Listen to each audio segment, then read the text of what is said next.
Hey everyone, and welcome to The Explainer. I am so thrilled to have you here today. We are going to be unpacking a recent, highly eventful Oval Office press gaggle featuring the President of the United States and the Prime Minister of Iraq. Now, on the surface, press events like these, they can seem like a totally chaotic swirl of political rhetoric, with leaders answering reporters' questions on a dozen different subjects all at once. But if you look closely, this transcript is actually a fascinating trove of major geopolitical shifts. So let's dive right in and decode exactly what was said. To really extract the signal from the noise today, we've broken this whole thing down into a clear five-part agenda. First, we'll look at shifting U.S. Iraq relations. Second, rebuilding post-ISIS Iraq. Third, countering regional Iranian influence. Fourth, navigating the Strait of Hormuz. And fifth, the domestic economy and elections. All right, let's jump right into Section 1, shifting U.S.-Iraq relations. Okay, so the biggest announcement to come out of this diplomatic meeting outlined a really massive transition. Leading up to September 30th, the defining characteristic of the U.S. presence in Iraq has been pretty strictly military. But post-September 30th, the U.S. military forces are scheduled to leave, completely making way for massive economic partnerships with American oil companies. The U.S. president actually echoed this directly, stating they just don't need the military there anymore, and that oil companies are going in at totally unprecedented levels. So why the sudden pivot? Well, the motivation here is actually pretty fascinating. The Iraqi prime minister explained his reasoning to the press, stating, "I inherited such a heavy burdened country. I need such a strategic partner to really lift this burden." He explicitly cited his master's degree in finance, noting that he approached this whole thing analytically. He looked at the economic situation and determined that shifting away from a strictly military relationship to an economic and technological partnership with the U.S. was simply the optimal path forward for Iraq. And you know, this economic pivot, it's forged an absolutely unprecedented diplomatic alignment between these two nations. The U.S. president offered a remarkably strong political endorsement of the new prime minister, predicting his influence would spread all throughout the Middle East. The alignment was so positive, in fact, that the president even broke standard protocol to host an impromptu, unscheduled lunch, noting it was a first for his administration. On top of that, the president signaled support for Iraq pushing for changes and a fairer share within OPEC, really cementing this new cooperative economic stance.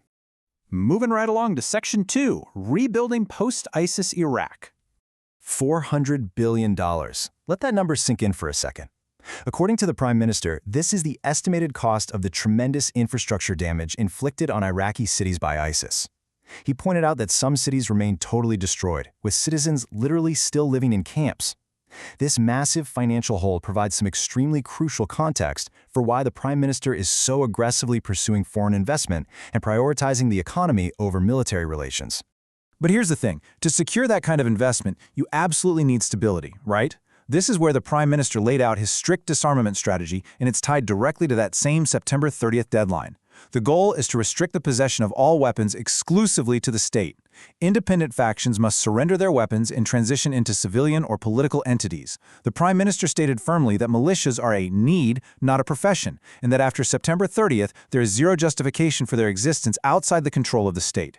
Now, internal unity is another massive hurdle for rebuilding, which brings us to this really powerful quote. A reporter brought up a recent $110 billion energy deal signed in the Kurdistan region with U.S. companies and asked about relations between Baghdad and Erbil. The Prime Minister responded with this deeply unifying statement, "Kurdistan is an organ of my own body." He emphasized that he would never distinguish between provinces, declaring that cutting off any part is impossible, clearly signaling a unified front to any potential foreign investors. Okay, let's zoom out a bit for Section 3, countering regional Iranian influence. During this part of the gaggle, the U.S. president offered a pretty stark assessment of shifting power dynamics.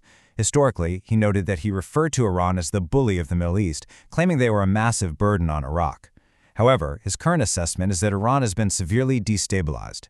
He stated that their military capability has been knocked to hell and is now just a tiny fraction of what it was just 4 months ago. And he argued that this power vacuum gives Iraq the freedom to do what it needs to do internally. The president also focused on a very specific and frankly grave number, 52,000. During the press conference, he stated that this is the number of protesters that Iran has killed.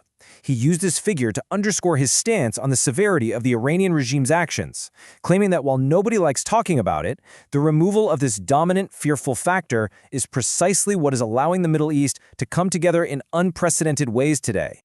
Reflecting on the targeted military strike against Iranian General Qasem Soleimani, the president referred to the general as a mad genius who had total control over the country.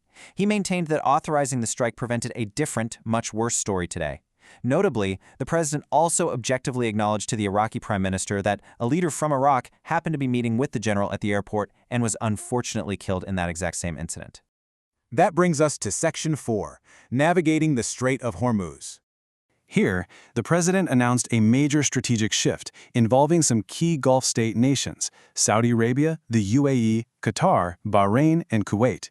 He stated that after speaking with the leaders of these nations, they actually agreed to pour billions and billions of dollars into the United States.